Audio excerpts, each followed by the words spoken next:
Un cordial saludo para los estudiantes de grado 11. Vamos a hablar sobre la distribución de la riqueza en el mundo. Es para la asignatura de Ciencias Políticas. Antes de iniciar el tema, yo creo que es necesario que nos hagamos unos interrogantes y pensemos un poco en cuáles han sido esas condiciones que han posibilitado que hayan unos países ricos y que también hayan unos países pobres. También pensemos e imaginemos la manera como esos países distribuyen las riquezas en el mundo y cómo de pronto un país más rico puede ayudar a estos países que son más pobres. Y también tratemos de buscar algunas razones de por qué algunos países se han apropiado de las riquezas de otros y las problemáticas que esto puede traer consigo, el que un país se apropie de las riquezas que otro país tiene. Para hablar de la distribución de la riqueza en el mundo, hay que hablar del comercio internacional y la distribución de la riqueza.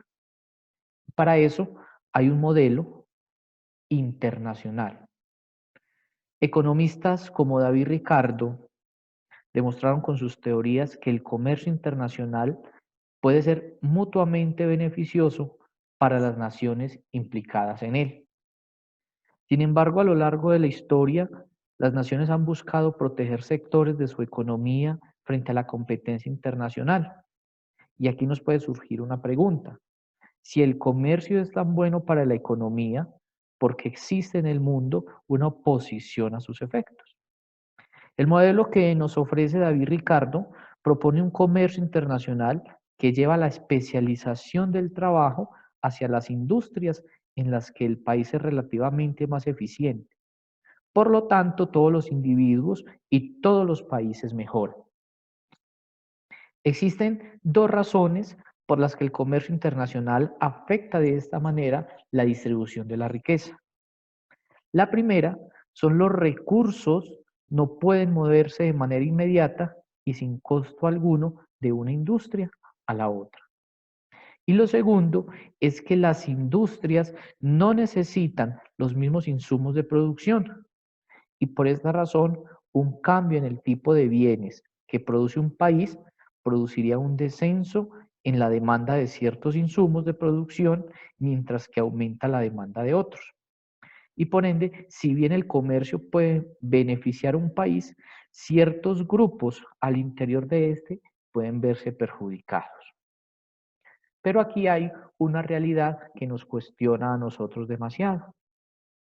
Hay un informe del Banco Mundial acerca del comportamiento de la economía global durante el año 2001 y arrojó un resultado desolador, y es que el número de pobres ha crecido en 11 millones de personas y se ha acentuado la concentración de la riqueza y los desequilibrios en el acceso a los bienes de la tecnología, en particular en todo lo relacionado con la salud y el uso racional de los recursos naturales. E incluso esa brecha en la actualidad también ha seguido aumentando. Si nos ponemos a mirar lo que está pasando en la actualidad con esta pandemia del COVID-19 y si traemos también esto a nuestras realidades, el número de pobres ha venido creciendo y hemos visto en noticias cómo el desempleo ha venido aumentando. Y si traemos también esa misma realidad de cómo la brecha entre ricos y pobres se va extendiendo más, y cómo el acceso a la educación también para muchos se ha convertido en un privilegio, se sigue acentuando la riqueza en unos pocos y hay un desequilibrio. Yo sé que para muchos de ustedes es muy complicado poder tener en estos momentos un computador para poder desarrollar las actividades, pero están haciendo un esfuerzo con sus celulares y están haciendo un esfuerzo colocando unos datos para poder ver y seguir las clases que se están impartiendo. Hay una brecha en el acceso a la tecnología. Hay también una brecha en lo relacionado a la salud. Y vemos cómo muchas personas, y yo sé que ustedes también lo han vivido en carne propia, tienen que esperar muchísimo para poder acceder a un servicio que para ustedes es indispensable. Y es evidente entonces que la distribución actual de la riqueza no cumple con condiciones de justicia social y equidad en la mayor parte de los países, salvo en esos países que son desarrollados. La distribución de la riqueza y las estadísticas muestran que para colmo, al pasar del tiempo, lo que es ahora la brecha entre pobres y ricos es cada vez más ancha y es cada vez más profunda.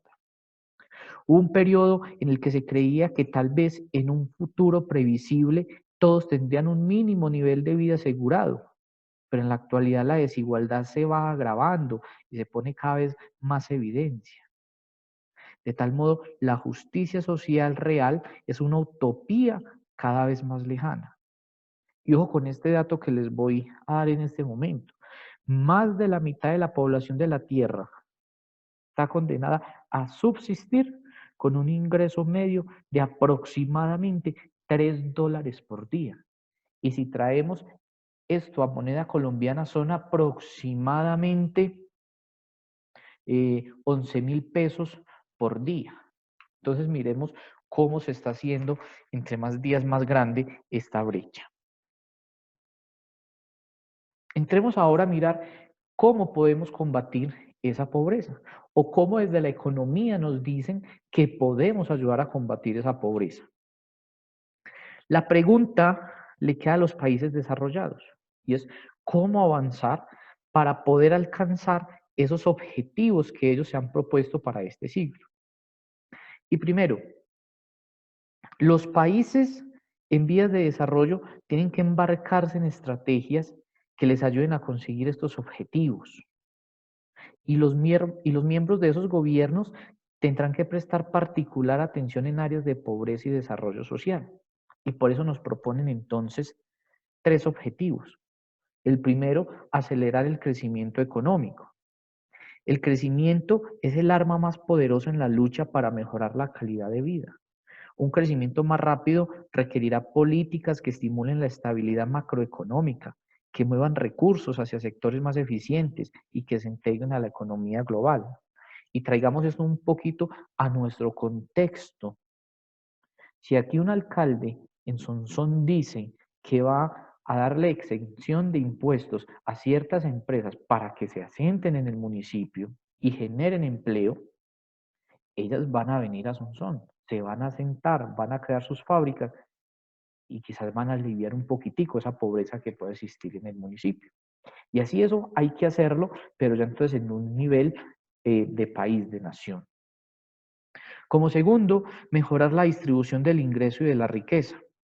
Los beneficios del crecimiento para los pobres pueden erosionarse si la distribución del ingreso empeora. Sin embargo, las políticas dirigidas a una mejor distribución del ingreso no se han entendido bien y por lo tanto aprender más sobre el impacto de estas políticas sobre la distribución debe ser prioritario. Y como tercero, hay que acelerar el desarrollo social. Los indicadores sociales se beneficiarán de los adelantos en el crecimiento económico y en la distribución de ingresos y de la riqueza, pero todavía queda espacio para políticas que se centren en intervenciones con gran impacto sobre la salud y sobre la educación. Los países pobres deben empezar a ser prioridad para los países ricos y deben de empezar a acelerar ese desarrollo social, porque en la medida que haya ese desarrollo social, valga la redundancia con esa palabra, puede haber un crecimiento en la economía y así se puede combatir esa pobreza. Hay una lista de prioridades para acelerar ese desarrollo social y es la educación, el acceso al agua potable, a la salud, el cuidado de los niños, la protección de los más vulnerables como los ancianos. Y como segundo punto para combate a la riqueza, fuera de estos tres objetivos, están los donantes y las agencias internacionales que apoyan a los países que demuestren una determinación por adoptar los objetivos del siglo XXI. Que los objetivos del siglo XXI tienen esos tres: acelerar el crecimiento económico, mejorar la distribución del ingreso y de la riqueza y acelerar el desarrollo social.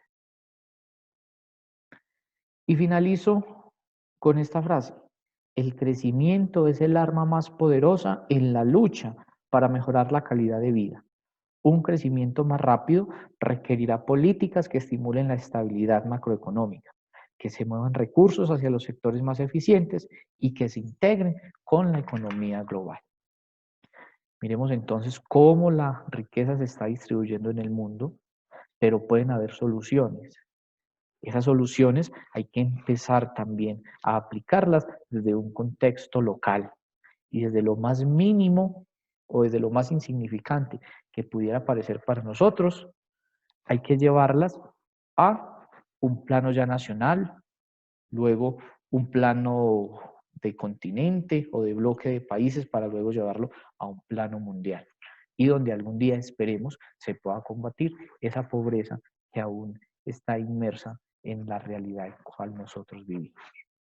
Estamos pendientes del taller para realizar, espero que hayan entendido y los invito a que escuchen la grabación, el video, las veces que sean necesarias y a que realicen también ustedes sus propias reflexiones.